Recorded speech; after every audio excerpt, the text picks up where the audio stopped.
তাই আজকের বলছি বাবা একটু ফিরে আসুন, একটু চলে আসুন বাবা। ও ভাইরা রে, আমি আপনাদের কি বলি বোঝাবো, একটুখানি ছোট্ট ছোট্ট তত্ত্ব দিলে বুঝতে পারবেন। আমার নবী কাবা বাইতুল্লাহ বাবা তওয়াফ করছেন। নবী আমার বেঈমানেরা নির্যাতন অত্যাচার করলো। যেদিন আমার দিনের নবী বাপ এই মক্কা শরীফ ছেড়ে মদিনায় চলে যাবেন, রাতের বেলা জিবরাইল নবীর কানে কানে বলে গেল, নবী গো, আর আপনার মক্কায় থাকা হবে না, আপনার মদিনায় যেতে হবে। 1-2 মাইল 3 মাইল না বাবা, 430 কিলোমিটার কম বেশি রাস্তা। এখন তো অনেক গাড়ি বাবা, এখন তো আপনার ট্রেন যাচ্ছে বাপ। আমার নবী পায়ে হেঁটে হেঁটে মদিনায় যাবেন। আল্লাহ নবী রাতের অন্ধকারে আবু বকর সিদ্দিককে নিয়ে আমার নবী পাক চলতে লাগলেন। সেই রাতের অন্ধকারে আপনার গাড়ি সুরে 3 দিন থাকলেন। আপনাদের জানা আছে বিশ্ব নবী রাতের বেলা ওই গাড়ি সুরে থাকতে লাগলেন। আমার নবী পাক এবার 3 দিন পরে উঠলেন বাবার গর্ত থেকে, এইবার মদিনায় পাড়ি দিলেন। ও ভাইরা রে, বিশ্ব নবী যেতে যেতে যেতে যেতে আর হাঁটতে পারেন না, চলতে পারেন না। আমার নবীজি জানো আজকের ক্ষুধার কাতর, আমার নবী সহ্য করতে পারছেন না। একটা গাছের তলায় নবী বসে গেলেন। বিশ্ব নবী গাছের তলায় হেলান দিয়ে বসে গেলেন। আব্বাজান কি বলবো, যাদের বড় ফোন আছে খুলে দেখবেন, সেই বিশ্ব নবীর হেলান দেওয়া গাছটা এখনো পর্যন্ত জিন্দা। সে গাছ এখনো পর্যন্ত জীবিত। 1400 বছর আগে রাসূল পাক যে গাছে হেলান দিয়েছিলেন, সেই গাছটা এখনো পর্যন্ত জিন্দা, নেটে দিচ্ছে বাবা। জি, আল্লাহু আকবার। তাহলে বুঝতে পেরেছেন কোন নবী? আল্লাহু আকবার। আমার নবী পাক দেখছে, আবু বকর, বাবা আবু বকর, আমার একটু ক্ষুধা লেগেছে বাবা, আমি কিছু খাবো। আজকের 3-4 দিন কেটে গেল, আমার পেটে কোনো দানা পানি নেই, আমার কিছু খেতে হবে বাবা। আবু বকর সিদ্দিক বলছে, হুজুর আমার কাছে তো পানি ছাড়া কিছু নেই, আমি আপনার কি দেবো খেতে? আল্লাহ রসুল বলছে, বাবা আবু বকর দেখো তো কিছু খাওয়া পাওয়া যায় কি। আল্লাহ রসুলকে বসিয়ে আবু বকর সিদ্দিক ছিল আমার নবীর প্রাণের প্রাণ। একটু জোরে বলুন, সবাই চিল্লে বলুন, আর একটু জোরে বলুন।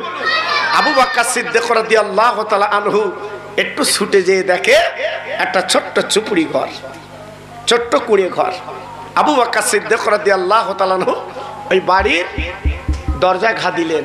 ওমা, মা, ওমা। ভিতর থেকে একজন মহিলা বুড়ি মা বলছে, কে বাবা, এত সুন্দর করে ডাকছো, তুমি কে? বলে, মা গো, আমাকে চিনবা না, একটু বেরিয়ে আসবে মা। মহিলা বুড়ি মা বেরিয়ে বলছে, বাবা কি হয়েছে বলো তো বাবা?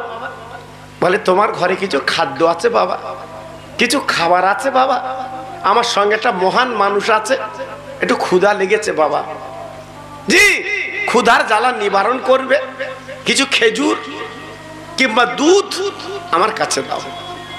মহিলা ডেকে বলছে, বাবা আজকে সকালবেলা খেজুর বিক্রি করে দিয়েছি, দুধ বিক্রি করে দিয়েছি, এখন তো কিচ্ছু নেই। আবু বকর সিদ্দিক হুজুর ডেকে বলেন, মা গো, তাহলে একটা বকরি ছাগল আমার দাও।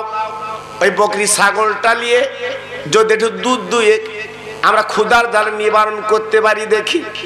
মহিলা কি করলেন, একটা বেজো বকরি দিলেন, যার কোনো বাচ্চা জীবনে হবে না। ও ভাইরা রে, সিদ্দিক আমার আবু বকর সিদ্দিক হুজুর কি করলেন, একটা বালতি আর বকরি নিয়ে আমার বিশ্ব নবীর দরবারে হাজির। হুজুর এই বকরি ছাগলটা এনেছি আর বালতি এনেছি, হুজুর দেখুন তো একটু দুধ দুয়ে লওয়া যায় কি? আমার দিনের নবী, রহমতের নবী দেখবেন, আবু বকর বাবা তুমি ছাগলের পা দুটো করে ধরো আর বালতিটা নিচে রাখো, আমি যেই বাঁটে হাত দেবো দুগ্ধ আসবে। আমার নবী পাক যেই বাঁটে হাত দিয়েছে, এইবার দুগ্ধ আসা শুরু করে দিয়েছে। আস্তে আস্তে আস্তে আস্তে বাবা বালতিটা ভরে গেল। আমার নবীজি হাতটা ছেড়ে দিয়েছে, দুধ বা বন্ধ হয়ে গেল বাবা। ও ভাইরা রে, বিশ্ব নবী রহমতের নবী কি করলেন? ওই দুগ্ধ কিছু খেলেন, আবু বকর একটু খেলেন, আর আমার নবী পাক বলছে, আবু বকর এই হাফ বালতি দুধ আছে, ওই ছাগল আলোর বাড়িতে তুমি পৌঁছে দেবে। আবু বকর সিদ্দিক রাদিয়াল্লাহু তাআলা আনহু ওই আপার দুগ্ধটা নিয়ে আর বকরি ছাগল নিয়ে চলে গেলেন। ওমামা ওমামা ওমামা, এই লাও তোমার ছাগল, এই লাও তোমার দুগ্ধ লাও, এই লাও তোমার ছাগল, এই লাও তোমার বালতি লাও।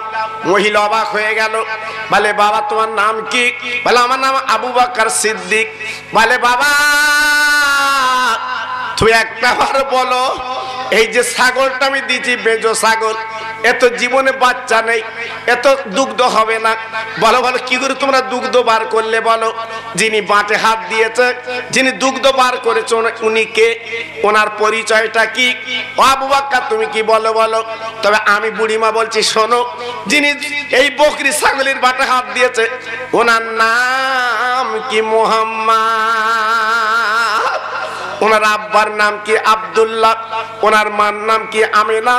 আবু বকর সিদ্দিক হুজুর চমকে গেলেন, ও মামা ও মামা, আমি তো আপনার পরিচয় দেইনি, আপনি কি করে বললেন নামটা? বলে বাবা শোনো, আমি বুড়িমা হতে পারি, আমি তাওরাত কিতাব পড়তে পারি, আমি জব্বুর কিতাব পড়তে পারি, ইনজিল কিতাব পড়তে পারি। আরে আবু বকর রে, পরিষ্কার কিতাবে লেখা আছে এমন একজন নবী আল্লাহ পাঠাবেন দুনিয়ার জমিনে, উনি বেজো বকরি বাচ্চা লাগবে না, শুধু বাটে হাত দেবে, আল্লাহ পাক তিনি দুগ্ধ দেবে। বাবা তিনি কই? সেই মানুষটা কই? আমি একটু দেখবো। আব্বা জান, ভাই জান, বুড়িমা গুটি গুটি পাক, বুড়িমা গুটি গুটি পাক আমার নবীর দরবারে চলে এলেন। আমার নবী পাক তাকে তাকে ওই বুড়িমা চলে আসছে, বিশ্ব নবী হেলান দিয়ে গাছে বসে আছে। ভাইরা গো, আমার নবীর চেহারাটা, আমার নবীর আব্বা বলে চেহারাটা সুন্দর করেছিলেন, আল্লাহ কোরআনে নক করে দিয়েছে, কাদে জাকুম মিনাল্লাহি নূরু ওয়া কিতাবুম মুবিন। ও ভাই, আমার নবীকে নূর বলা হয়েছে, জ্যোতি বলা হয়েছে। ওই বুড়িমা এসে দেখে বাবা গাছের তলায় বাবা হেলান দিদিনি বসে আছে, উনি হচ্ছে একজন জ্যোতিষমা। তাই বুড়িমা চিৎকার করে দেখে বলছে, বাবা মুহাম্মদ আর বুঝতে বাকি নেই, আমি তাওরাত জবুর ইনজিল কিতাব যেটা পেয়েছি, তুমি দিনের নবী। বাবা আমি কলেমা পড়বো, আমি ঈমান আনবো, আমার বড় শখ, আমি তাওরাত জবুর কিতাবে পেয়েছি, আজকের আমার মনটা ভরে গেছে, তাই আজকের আমি ঈমানের কলমা পড়ে মুসলমান হব। আমার রহমতের নবী মদিনায় যাবার পথে ওই বুড়িমাকে এবং সদল বলকে ঈমানের কলমা পড়িয়ে আমার রাসূল পাক ওই মদিনায় চলে গেলেন। একটু জোরে বলা যাবে না? আর একটু চিল্লে বলা যাবে না? আহ, রাসূলকে যারা একবার চামড়ার চোখে দেখেছে বাবা, আল্লাহ রাসূলকে যারা ঈমানী অবস্থায় যারা দেখেছে, তাদের দিলটা খুশ হয়ে গেছে, তাদের জানটা ভরে গেছে। বাবা ইনি হলেন রহমতের নবী, ইনি হলেন আল্লাহর দোস্ত, ইনি হলেন আল্লাহর পেয়ারা। জি, এইবার মদিনাতুল মুনাওয়ারায় গেলেন। এর মধ্যে কোনো হোমরা এবং হাজি ভাই যদি থাকেন, হজ করা ভাই যদি থাকেন, উমরা করা ভাই যদি থাকেন, তারা নিশ্চয়ই মদিনা শরীফে গেছেন। যে দেখেছে সোনার মদিনা কারে বলে বাবা? জি, সোনার মদিনা কারে বলে? একবার চামড়ার চোখে যারা দেখেছে তাদের দিলটা খুশ হয়ে গেছে। জি, বারবার যেতে মন চায় কেন? একবার দেখলে মন ভরে না, একবার দেখলে আপনার অন্তরটা ভরে না, বারবার দেখতে মন চায়, বারবার দেখতে মন চায়, আরেকটু দেখবো, আরেকটু দেখবো। জি, এই ছিল প্রত্যেকের মনের তামান্না। আমার নবীজির সবুজ গম্বুজটা যখন চোখে দেখে, আল্লাহর হাজিরা কাঁদে, চোখের পানিগুলো ফেলে ফেলে দেয়, সহ্য করতে পারে না। জি, একটু ভাবলেন। আল্লাহর নবী মদিনায় গেলেন, বাবা মদিনার মসজিদ তৈরি করলেন। মসজিদের নাম দেওয়া হলো মসজিদে নবাবী। আল্লাহর হাজিরা জানে, আপনারা জানেন না? ওই মদিনার মসজিদে যারা এক রেকাত নামাজ পড়ে, আমার আল্লাহ আমার বিশ্ব নবীর ওসিলায় খুশিতে 50,000 আকারে সব দেয়। একটু জোরে চিল্লে বলা যাবে না? আর একটু জোরে বলা যাবে না? হাজিরা 8 দিন আপনার মদিনাতুল মুনাওয়ারায় মদিনার মসজিদে নামাজ পড়ে, তথা 40 ওয়াক্ত নামাজ পড়ে, নফল নামাজ পড়ে, কত ইবাদত করে বাড়ি আসে। বাপ, আপনার ইমানের ঝুলি নিয়ে তারা চলে আসে। ও ভাইরা রে, একটাই কথা আপনাদের বলতে চাই, বিশ্বনবী মদিনার মসজিদের পাশে কাছে 4 কিলোমিটার দূর বাবা ওহদের ময়দান। আপনারা দেখেননি? আল্লাহর হাজি যারা চোখে দেখেছেন ওহদের ময়দান কারে বলে? একবার যারা ওহদের ময়দানে গেছে তারা চোখের পানি রাখতে পারেন না। চোখের পানিগুলো গুড়ি গুড়ি পড়ে, শুধু কাঁদে। ওহদের ময়দান কেন বলছি বাপ? ওহদের ময়দান যারা একবার পা দিয়েছেন, আল্লাহ পাক তাদের কিসমত খুলে দিয়েছে। যেদিন আমার নবী ওহদের ময়দানে ডাক দিয়েছিল, ও মদিনার যুবকেরা, ছেলেরা, বাবা একবার বেরিয়ে এসো, আল্লাহর কোরআন বাঁচাতে হবে, দিন বাঁচাতে হবে, বাবা কলেমা বাঁচাতে হবে। ও ভাইরা রে, বিশ্ব নবীর ডাকে মদিনার যুবকেরা, তরুণেরা, মেয়েরা সব বেরিয়ে এসেছে আল্লাহ নবীর কাছে। ইয়া রাসূলুল্লাহ, আপনি বলুন, আমরা জীবন দিতে রাজি। নবী গো, আমরা জীবনটা দিয়ে দেব, আমরা জানটা দিয়ে দেব। আপনি রহমতের নবী যখন বলেছেন আর কোনো কথা চলবে না, আপনি একটুখানি বলুন। জি, কিতাব এসছে, কচি কচি বাচ্চারা তারাও রেডি হয়ে গেছে আল্লাহর নবীর সঙ্গে, তারাও জীবনটা দিয়ে দেবে। একটু জোরে বলতে পারলেন না? আর একটু চিল্লে বলা গেল না? জি, আজকের কচি কচি বাচ্চা, 5 বছরের ছেলে, 6 বছরের ছেলে, 7 বছরের ছেলে, ওদের কি জ্ঞান হয়েছে বাবা? ওদের কি বুদ্ধি হয়েছে বাবা? আজকে জীবনটা দিয়ে দেবে ওরা। ভাবলেন? একটু চিন্তা করলেন? আল্লাহু আকবার। আমি নিজে জান্নাতুল বাকিতে আমি যখন কবরগুলো জিয়ারত করি, ভিতরে যে আমি দেখেছি ছোট ছোট কবর, আমি নিজে দেখেছি ছোট ছোট কবর। ওহদ ময়দানে বিরাট আপনার ব্যারিকেড দিয়ে ঘেরা আছে, তার ভিতর লক্ষ্য করে দেখেছি ছোট ছোট কবর। জি, কেন? আমার নবীর সঙ্গে তারা যে জীবনটা দিয়েছিল, জানটা দিয়েছিল, নবীকে তারা ভালোবেসেছিল, মহব্বত করেছিল। কিতাবে এসেছে একটা ছোট্ট বাচ্চা, 5 বছরের ছেলে কম বেশি, আমার নবীর কাছে কাঁদতে লাগলেন, নবী গো, আমি একটু যুদ্ধের ময়দানে যাব। আমার নবী ভাগ দেখে বলছে, বাবা তুমি এত ছোট্ট মানুষ, তুমি যুদ্ধে যে কি করবে? ছেলেটা দেখে বলছে, নবী গো, আমি যুদ্ধের ময়দানে যাব। একটাই কথা, আমি যুদ্ধের ময়দানে যাব। ও ভাইরা রে, বিশ্ব নবী ডেকে বলেন, বাবা ছেলে তুমি দেরি করবা না, তোমার মা বাপ কি বেঁচে আছে?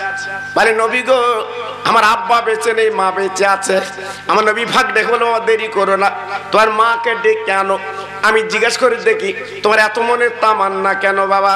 ছেলেটা ছুটে গেল, ও মা, জান্নাতের দরজা খুলেছে মা, তুমি একটু অনুমতি দাও মা, আমি নবীর সঙ্গে যুদ্ধের মাঠে যাব। ও ভাইরা রে, কিতাব এসেছে মা জনম দুঃখিনী মা ওই বাচ্চার সঙ্গে চলে এলেন।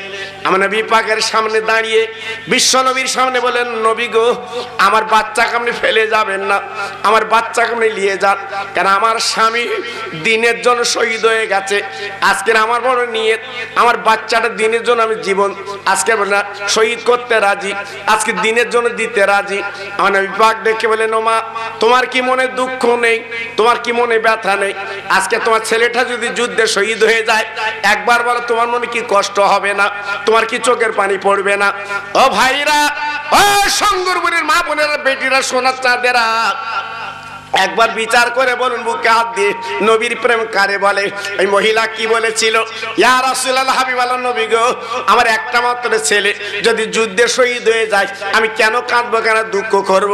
ইয়া নবী আল্লাহ, ইয়া রাসূলুল্লাহ, আমার স্বামী শহীদ হয়ে গেছে, আমার দুঃখ নেই, আমার বাচ্চা শহীদের দুঃখ নেই, কারণ কিয়ামতের ময়দানে আমি যখন আল্লাহর দ্বারে উঠবো আমি আল্লাহর কাছে বলবো, আল্লাহ আমি শহীদানের মা। কি বুঝলেন?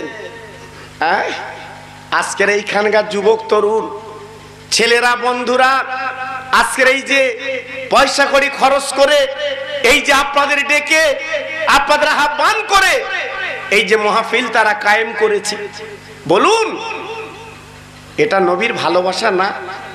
এটা নবীর প্রেম না? এটা নবীর মহব্বত না? জি, আজকের আমি আপনাদের কাছে বলতে চাচ্ছি বাবা,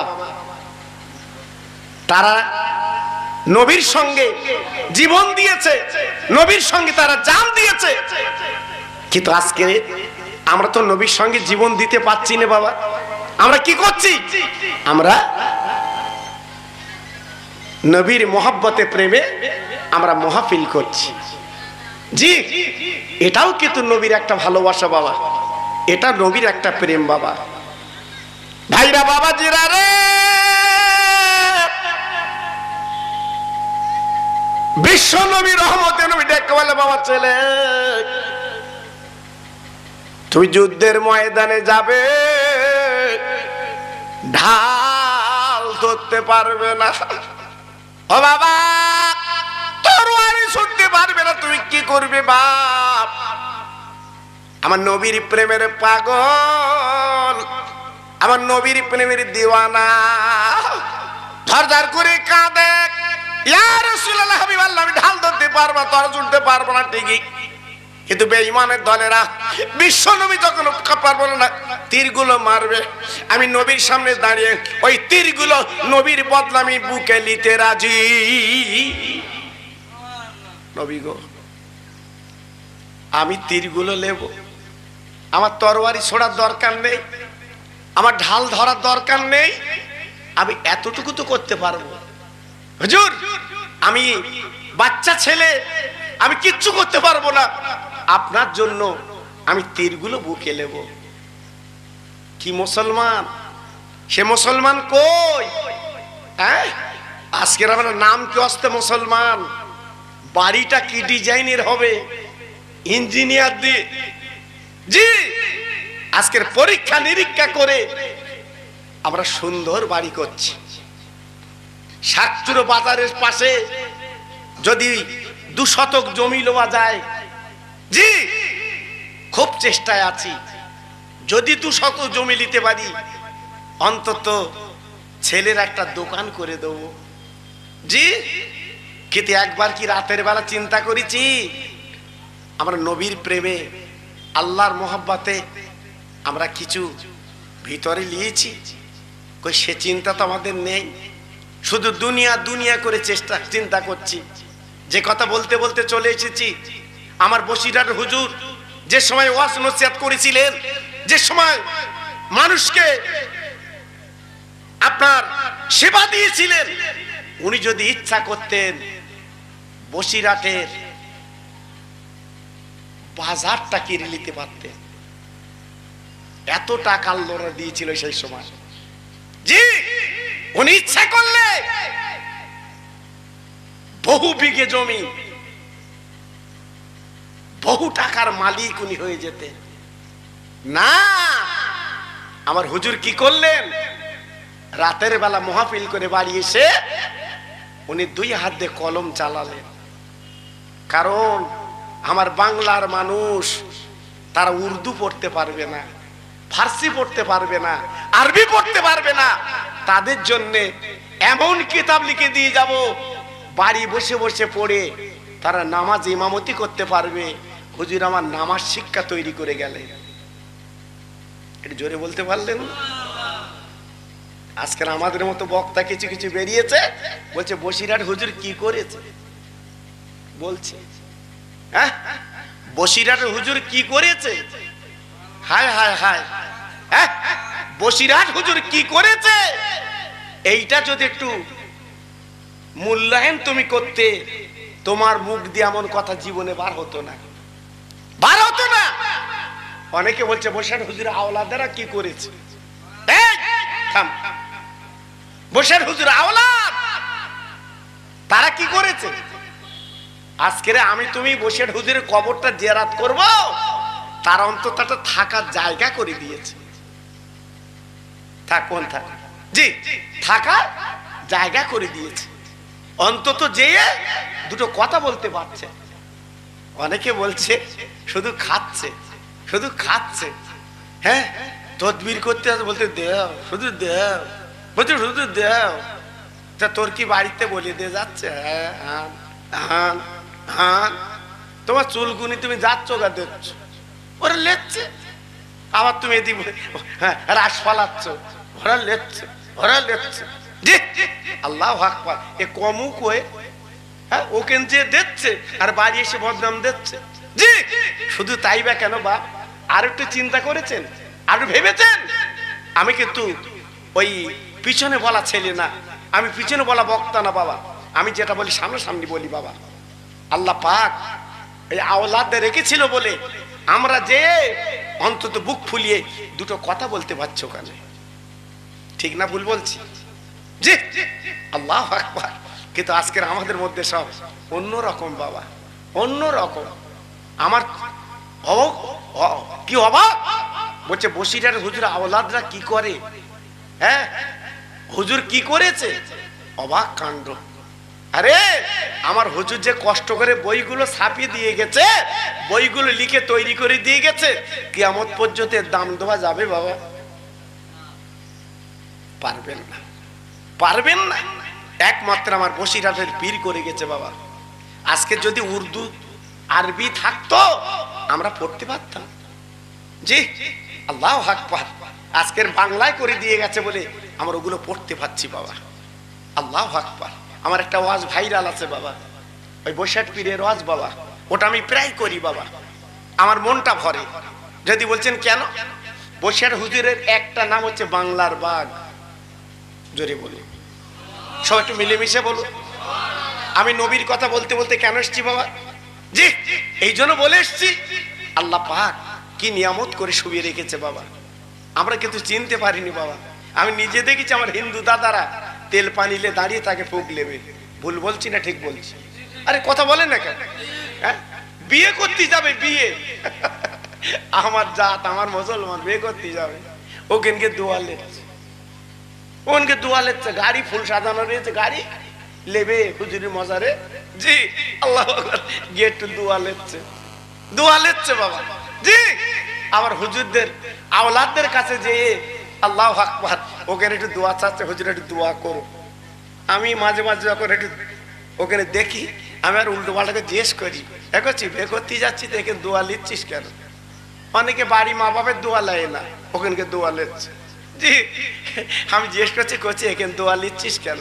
তা বলতে বসিরহাট হুজুর বাংলার বাঘ, আল্লাহর ওলি, এনার দোয়ালে বিয়ে করতে গেলে বউ ভালো হবে। ভোরবেলা ঠিক আছে বাবা, কেন বাড়ির রেস্টাই হচ্ছে বউ, ঠিক কিনা বলেন বাবা? বাড়ির রেস্টাই কি বউ না? ও যদি একটু উল্টো পাল্টা চলে তোমার গাড়ি ঠিক যাবে?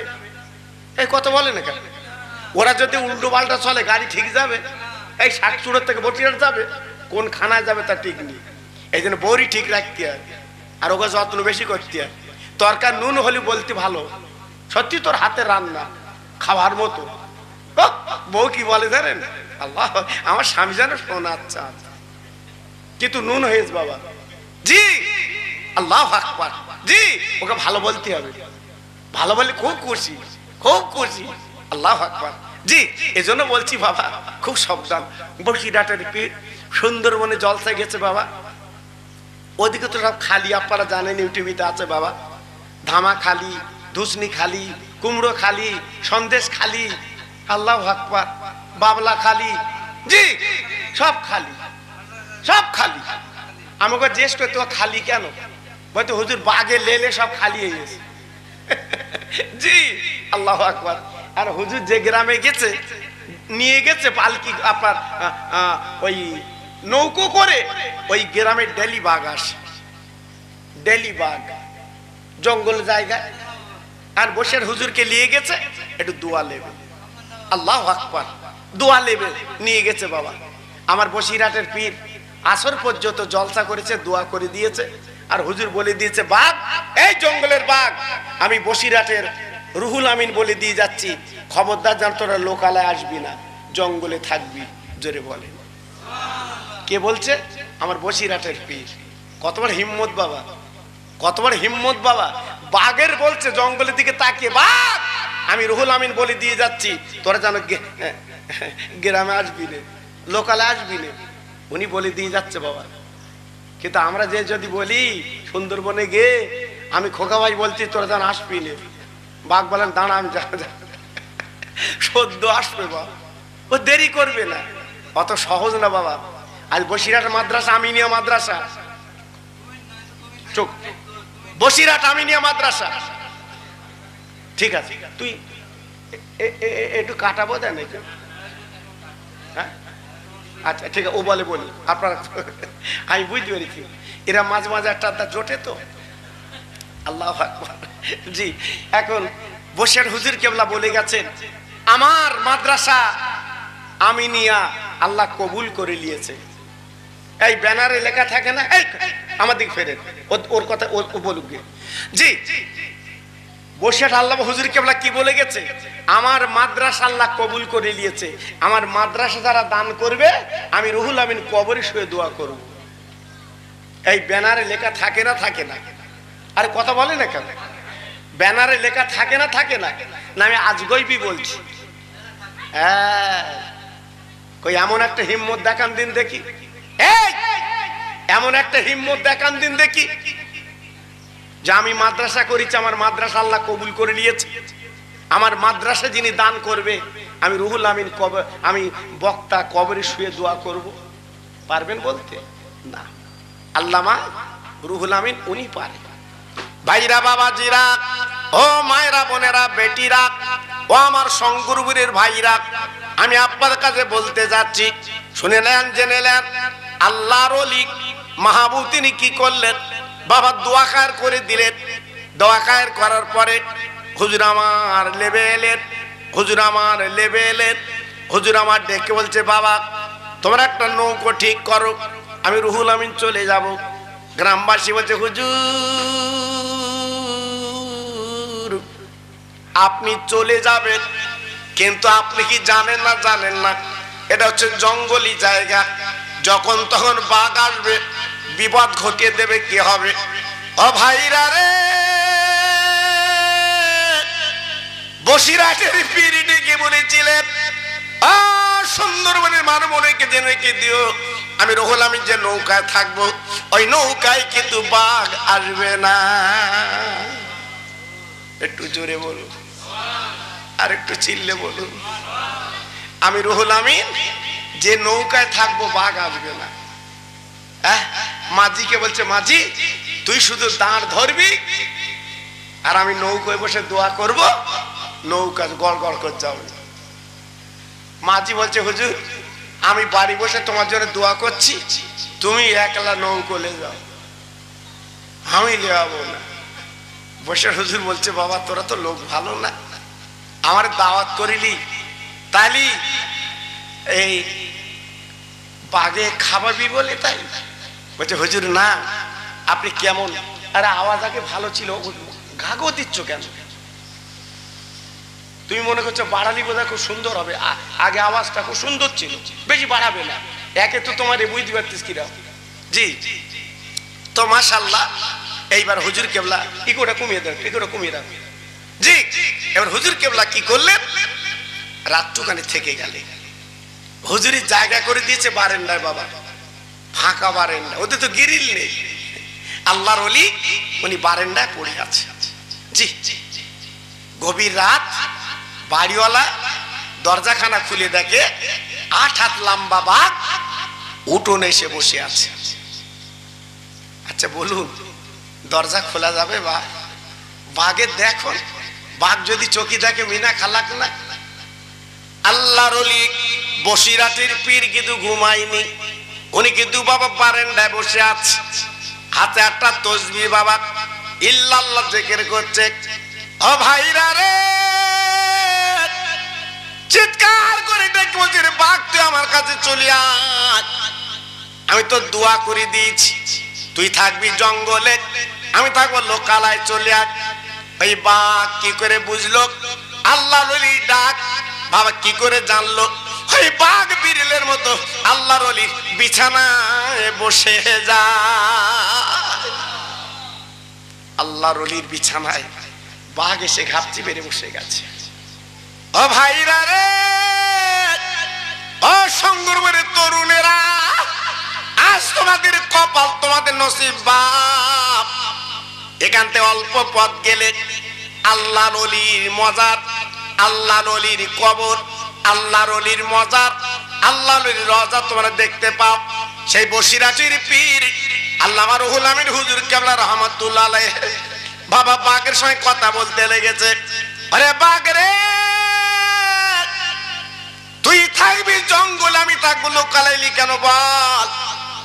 যদি আমার গন্ধ শুকে আসিস তবে আমার নাম শোন, আমার নাম রুহুল আমিন।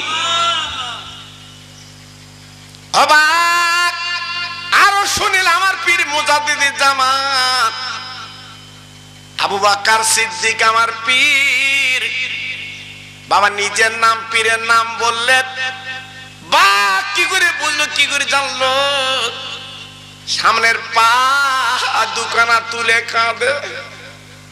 ও বসিরাটির পীর, আজ কেন এসেছে আপনার কাছে আপনি জানেন না? জানেন না আমি জঙ্গলের বড় বাঘ, আজ আপনি হলেন বাংলার বাঘ আর আমি সব জঙ্গলের বাঘ। আপনি চলে গেলে দেখা হবে না, তাই জঙ্গলতে চলে এসেছি। ওই বাংলার বাঘের সঙ্গে আমি একটু মোলাকাত করে যা। হুজুর একটু দোয়া করবেন, আমি চলে যাচ্ছি। বাঘ দোয়া নিয়ে চলে গেল। বাবা সকালবেলা বাড়িওয়ালা দরজাখানা খুলে দেখে আমার পীর বাংলার বাঘ আল্লামা রুহুল আমিন হুজুর কেবলা উনি ফজরের নামাজ পড়ছে। জোরে বলি, আর একটু চিল্লে বলি। জি, বাড়িওয়ালা তো অবাক, বাঘ এলো কিন্তু নিয়ে গেল না, এ কেমন মানুষ ইনি? বাড়িওয়ালার মনে একটা কৌতূহল জাগলো, পাগলের মতো গ্রামে ছুটে গেল। ও ভাই, ভাই জলদি করে চলে আয়, আমার বারান্দায় বাঘ এসছে। গ্রামবাসী অবাক, এই তোর বারান্দায় বাঘ? বলে আমার বারান্দায় বাঘ, আয়। ও ভাইরা রে, গ্রামবাসী দৌড়ে এসে দেখে বাঘ না, বাঘ না, আল্লামা রুহুল আমিন। দেখে বলছে, হারে বাড়িওয়ালা, হারে গ্রামবাসী, তুই বলি বাঘ বাঘ বাঘ, বলে শুনেলে জেনেলে আমরা পরীক্ষা করার জন্য রাত্রে হুজুরকে রেখেছিলাম, গতকালকে নৌকা যোগে তুলে দেব দেয়নি, শুনেলে জেনেলে। ওরে ওরে গ্রামবাসী শোন, গত রাতে বাঘ এসেছিল, আমি জানলা খুলে চোখে দেখেছি। ও গ্রামবাসী রে, ইনি কত আল্লাহর ওলি, আল্লাহর বন্ধু গো। ওই বাঘের সঙ্গে, আরে বাংলার বাঘের সঙ্গে বলে আজকের মোলাকাত হয়ে যায়। তাই গ্রামবাসীরা, সুন্দরবনের মানুষেরা পরিষ্কার করে বলেছিল, বাংলার বাঘ আল্লামা রুহুল আমিন হুজুর আমার জীবন তৈরি করে, জীবন গড়ে আজকের বসিরহাটের মাটিতে ঘুমিয়ে গেছে। তাই লক্ষ লক্ষ মানুষ, লক্ষ লক্ষ ভক্ত এখনো পর্যন্ত যেখানে যাক না কেন একটু মজারটা শুয়ে একটু জিয়ারত করে যায়। আমি আপনাদের হাতে ধরে বলবো, আমার মতো বক্তা যদি বসিরহাটের বিরুদ্ধে বলে, জি হাত জোড় করে বলছি, আপনারা কথা শুনবেন না, শুনবেন না। আমি নিজে আমার বসির হুজুরকে আমি চোখে দেখিনি, আল্লাহ আমার চোখে দেখাননি, আমি দেখতে পাইনি, তখন আমি মার পেটে আসিনি। কিন্তু ওনার সাহেবজাদা মরহুম আব্দুল মাজেদ হুজুরের সঙ্গে আমি বহু জলসা করেছি বাবা, বহু জলসা। ইটিন্ডা মাদ্রাসা আমি জলসা করেছি মরহুম আব্দুল মাজেদ হুজুরের সঙ্গে। বড় বড় আলেম, যেটা আমার অস্ত আজকালের ওয়াজ না বাবা, আপনাদের দোয়া। জি আমি জানি ওনার কত বড় আল্লাহর ওলি। একই সব নয়া নতুন গজাচ্ছে আর বলে বলে বেড়াচ্ছে আমি আমি। তুই কি তুই কি? যদি আমি হস সুন্দরবনে চল, বাঘের কাছে চল, ফিরে আয়, তবে তো বলবো আমি। হ্যাঁ জি, মার গল্প মাসির সাথে চালাচ্ছ, খুব সাবধান বাবা, খুব সাবধান বাবা। ইমান লুটে লবার একটা রাস্তা তৈরি হয়ে গেছে বাবা, খুব সাবধান। বসিরহাট আর ফুরফুরা মেনে চলবেন, বলুন ইনশাআল্লাহ। একটু জোরে বলতে পারলেন না? আচ্ছা, আমি আপনাদের কি বাজে কথা বললাম? এই কথা বলে বাজে কথা বললাম না? আমি ফুরফুরা বিরোধী বললাম? আমি বসিরহাট বিরোধী বললাম বাবা? না, মেনে চলবেন। আমি খোকা ভাই মেনে চলি বাবা। আমার যত ওয়াজ আছে ইউটিউবে দেখেন, হাজার হাজার বসিরহাট আর ফুরফুরার ওয়াজ, আপনাদের দোয়া। জি, এজন্য বলছি বাবা, ভালো কাপড়ে ন্যাকড়া ভালো, ঠিক কিনা বলে? ভালো কাপড়ে ন্যাকড়া ভালো। আপনি যদি মরণের পরে যদি যে বলেন আমি বসিরহাট পীরের আওলাদের মুরিদ, আমি বসিরহাট হুজুরের ভক্ত, আমি দাদা পীরের ভক্ত, আমার মনে হয় আযাব একটু কম হবে। আর যদি বলো খোকাবার ভক্ত, হাতালি খুলে চালাবো, বলবেন হাতালি খুলে লাগিত। জি, অত সহজ না বাবা। জি, ভালো কাপড়ের ন্যাকড়া ভালো, সেইখানে একটু চেনার চেষ্টা করুন, লাভ হবে। যে কথা আমি বলছিলাম ভুলে যাইনি বাবা, সেই ছোট্ট বাচ্চা মনে আছে আপনাদের? ওহদের ময়দানে, এই ওহদের ময়দানে ছোট্ট বাচ্চা আল্লাহ নবী নিয়ে গেলেন ওহদের ময়দানটা। আল্লাহর হাজি যারা চোখে দেখেছেন ওই ময়দানটা বাবা, ভাইরা বাবাজিরা যারা চোখে দেখেছে, চোখটা তাদের জুড়িয়ে গেছে। আমার নবী পাক যখন ওহদের ময়দানে গেলেন, দুটো দাঁত শহীদ হয়েছিল, আপনারা শুনেছেন জানেন। ওই বাচ্চা ছেলের সামনে দাঁড়িয়ে গেল, ও ভাইরা রে, বেঈমানেরা যত তীর মারতে লাগলো নবীর দিকে, কারণ নবী হচ্ছে কমান্ডার, নবী হচ্ছে সেনাপতি। নবীকে যদি ফেলা যায়, নবীকে যদি আপনার শেষ করা যায়, তাহলে যুদ্ধে আমরা আর কোনো আপনার মুসলমান জিততে পারবে না। এই বলি বাবা আপনার লক্ষ্য করে তীর মারতে লাগলো। ও ভাইরা, নবীর প্রেম ভালোবাসা কারে বলে? ওই বাচ্চা ছেলেটা লাফে লাফে নবীর পদা তীরগুলো বাবা বুকে বাচ্চা ছেলে, 5-6 বছরের ছেলে, বলুন আর কত তীর নেবে বাবা, আর কত তীর নেবে বাবা। জি, নবীর পাগল। আর আজকালকার আমাদের এখন বাচ্চা কাচ্চা মোবাইলের পাগল, মোবাইলের পাগল। মোবাইল না দিলে ভাত খাচ্ছে না। আমার বউ স্বামীর বলতে মোবাইল এনো, মোবাইল এনো, আমার ছেলে ভাত খায় না। আল্লাহু আকবার, আমার আছি কোথায় বাবা? জি, আমার দুঃখ লাগে বাবা। আজ আমরা সব পরিবর্তন হয়ে গেছি বাবা, সব পরিবর্তন হয়ে গেছি। আমাদের ছেলেদের চুল কাটার ডিজাইন দেখেছো? কিছু কিছু ছেলের বাবা, সবার বলছি না বাবা, ও কি ডিজাইন, কমনে পেয়েছে ডিজাইন। নবী বলেছে 3টে ডিজাইনে কাটা সুন্নত, আর ইজা কেটেছে কোন সুন্নত তা আল্লাহ জানে। তারপরে দেখেন বাবা, আমরা ছোটবেলা আপনারা জানেন বাবা, দড়ি দোয়া প্যান্ট পরেছি, দড়ি দোয়া প্যান্ট বাবা, ঠিক কিনা বলেন? গাড়ারালা প্যান্ট আমি নিজে পরেছি বাবা, ছেঁড়া দড়ি দোয়া প্যান্ট। জি, গাড়ারালা প্যান্ট। আর এখন কি দিন উঠেছে বাবা, ছেঁড়া প্যান্ট, শুট পড়েছে ছেঁড়া। নদিয়ায় জলসা করতে গেছি, 8-10 বছরের ছেলে ছেঁড়া প্যান্ট পরে এসে ওর বাপ মাথায় ফুঁ নেবে। আমার বলতে হুজুর ফুঁ দাও, আমি তোর পাশায় ফুঁ দেবো। আমার বলতে কেন হুজুর? আমি বলছি এই প্যান্ট কি করে কিনলে তুমি বাপ? আমি ছেলেটা বলতে এই করছি, তোর বাপ কত বড় বব্বর, কত বড় বব্বর, এই প্যান্ট তোরে কিনে দিল, এই প্যান্ট তোরে কিনে দিল। আমি একটু বললাম বাবা, ছেলেটা কি বলছে জানেন? দ্যাট ইজ কায়দা। ছেলেটা বলছে আমার, বলছে দ্যাট ইজ কায়দা, ওই ছেঁড়া নাকি প্যান্ট কায়দা। তাই বললো এ করছি, তাহলে আর একটা কায়দা কর। বলছে হুজুর কি? আর তুই প্যান্ট খুলে বাড়ি যা, বাড়ি গিয়ে বলবি এটা আর একটা কায়দা। জি, আমরা আছি কোথায় বা চিন্তা করলেন? আর আমাদের সন্তান কি হচ্ছে বাবা? তুমি মনে করছো মরণের পরে আমার ছেলে কবরে কাঁদবে? লিও, এই তোমার ছেলে কবরের কাছে